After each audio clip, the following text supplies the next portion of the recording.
अस्सलाम वालेकुम students. Physics ninth और unit number 8 that is about thermal properties of matter. तो आज हम इस चैप्टर का आगाज़ करने लगे हैं और इस चैप्टर के शुरू में हम कुछ इम्पॉर्टेंट टर्म्स के बारे में जानेंगे। तो फिर हम इंशाल्लाह आगे बातें करेंगे इस चैप्टर के अंदर हमने क्या क्या स्टडी करना है। तो फर्स्ट ऑफ़ ऑल आपको उन टर्म्स से आगाही होनी चाहिए। तो उन टर्म्स में से पहली टर्म्स है temperature.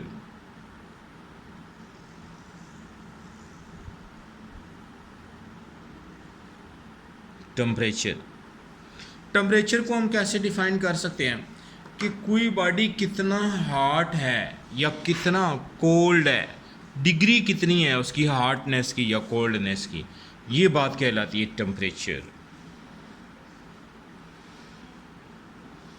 The degree of hotness और coldness of a body is called temperature। कि कोई बॉडी कितना कोल्ड है या कितना हॉट है, दैट इज़ कॉल्ड टेम्परेचर। ठीक है, जैसे हम देखते हैं ना कि एक फ्लेम है कैंडल का, तो वो वेरी हॉट होता है। सिमिलरली जो आइस है वो बहुत कोल्ड होती है, ठंडी होती है। तो हमारे पास किसी चीज़ की कोल्डनेस को या हॉटनेस को मेजर करने के लिए जो पहला मेथड है ना, वो हमारी सेंस ऑफ टच है, जिसकी मदद से हम किसी चीज़ को हाथ लगा के बता सकते हैं वो कितनी कोल्ड है या कितनी हॉट है।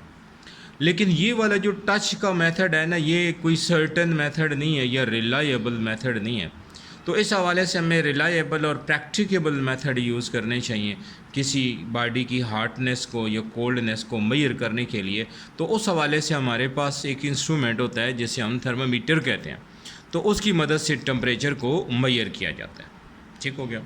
तो ये पहली टर्म थी आपके पास टेम्परेचर। फिर इसके बाद दूसरी टर्म आपके पास है हीट। हीट क्या चीज़ होती है? हीट जो है ना वो एक एनर्जी है that is transferred from one body to another body. और जब वो दोनों बॉडी आपस में इन कंटैक्ट आते हैं, थर्मल कंटैक्ट आते हैं, तो इस हवाले से जब डिफरेंस ऑफ टेम्परेचर होते हैं उन दोनों के दरमियान में, तो इस तरह हीट जो होती है वो हमेशा hot body to cold body जो है वो ट्रांसफ़र होती है। ठीक है, हम इसको डिफ़ाइन करते हैं कि it is form of energy that is transferred from hot body to cold body due to difference in temperature। when the bodies come in thermal contact, that is heat। ठीक है, फिर एक नेक्स्ट टर्म है जो कि है thermal equilibrium, जिसको हम नेक्स्ट पेज पर लिखते हैं thermal equilibrium.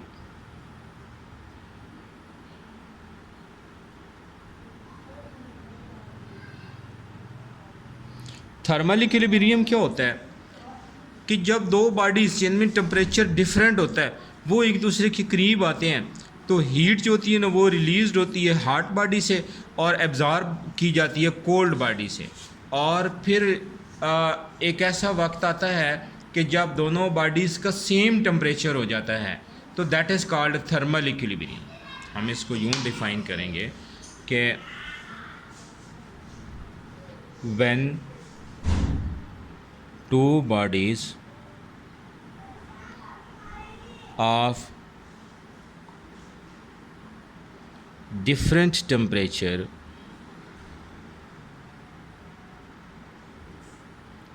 are brought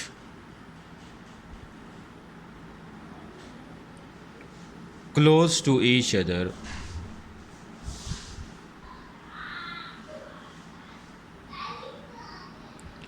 the heat is released by hot body and is absorbed by cold body. ठीक है, दोनों हीट यानी हॉट बॉडी रिलीज करता है और कोल्ड बॉडी क्या करता है, उसको एब्जॉर्ब कर लेता है। So that they attain the same temperature.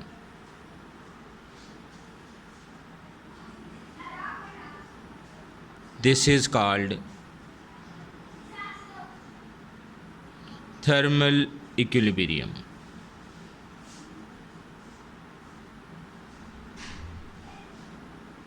ठीक हो गया। जैसे हम कोई कप, हमारे पास टी का कप होता है ना, चाय कप में डालते हैं ना और वो फिर कप कमरे में रख लिया जाता है, तो कुछ देर के बाद वो कप जो होता है ना उसका टेम्परेचर डाउन हो जाता है। उसकी रीज़न ये होती है कि कप के मुकाबले में कमरे का टेम्परेचर तो कम होता है, लिहाजा कप से हीट फ्लो करती है टूवर्ड्स द रूम और इस तरह दोनों फिर after some time same temperature attain कर लेते हैं। तो that condition is called thermal equilibrium. ठीक हो गया। अच्छा, इसके बाद नंबर 4 टर्म है जिसको हम स्टडी कर रहे हैं, that is thermal contact. Thermal contact, thermal contact क्या होता है कि दोनों बॉडीज़ जो कि डिफरेंट टेम्परेचर पर हैं, तो यानी कोई बॉडी, एक बॉडी समझ लें, वो जब एक डिफरेंट टेम्परेचर पर मौजूद है तो उसका जो एरिया है ना, contact area which is used in the transfer of heat, ठीक है, तो वो कहलाता है कंटैक्ट एरिया। ठीक है, तो हम इसको यूँ लिख सकते हैं कि thermal contact is defined as the contact area which is used in the transfer of heat। ठीक है, तो a direct contact of the hot bodies with the cold bodies has high thermal contact. कि अगर आप hot bodies और cold bodies को direct आप जोड़ देते हैं तो ये क्या होता है, ये थर्मल कंटैक्ट एरिया बहुत ज़्यादा बढ़ जाता है। आपने देखा गर्मियों में जब आइस स्टोर की जाती है तो उसको किसी कपड़े में लपेट लिया जाता है, या इसके अलावा उसको वुडन बॉक्स में रखा जाता है या थर्मोस फ्लास्क में रखा जाता है। इस तरह जो कंटैक्ट एरिया होता है ना वो कम हो जाता है, सराउंडिंग एरिया के साथ डायरेक्ट कंटैक्ट नहीं होता और वो मेल्ट नहीं करती है। ठीक है, लास्ट वन टर्म है हमारी इस टॉपिक की, दैट इज़ इंटरनल एनर्जी।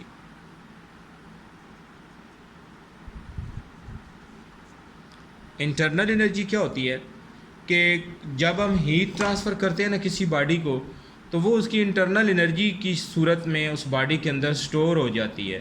तो इसको हम डिफ़ाइन कर सकते हैं sum of kinetic energy and potential energy of a body is called internal energy. ठीक है, काइनेटिक एनर्जी क्या होती है, काइनेटिक एनर्जी जो होती है वो मॉलिक्यूल्स की मोशन की वजह से होती है। Kinetic energy due to motion of molecule.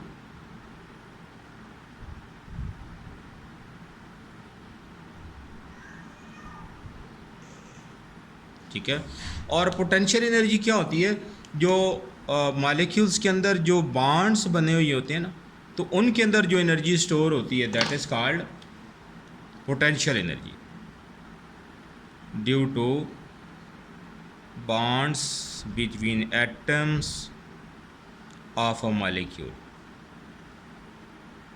That is called potential energy.